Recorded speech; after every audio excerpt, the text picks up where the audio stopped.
আজকে ছুটির দিন, আমার মা এখানে বাড়িতে রান্না করছে। দেখো ও আজকে কি কি রান্না হচ্ছে? আলু সেদ্ধ, একটা ভাজা, আমের চাটনি, মটর তরকারি।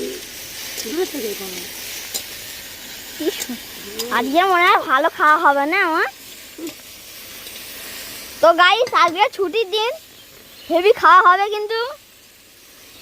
আজ প্লিজ সাবস্ক্রাইব, এই ভিডিওটা দেখার জন্য সাবস্ক্রাইব, লাইক, শেয়ার করবেন। আর আমরা নতুন ভিডিও করার চেষ্টা করব। আর কতটা রান্না বাকি আছে?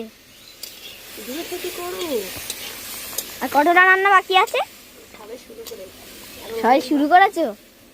এখনো মনে হয় 8 ঘন্টা বাকি আছে। বাবা গো, এত ধোঁয়া, চোখ জ্বালা করছে।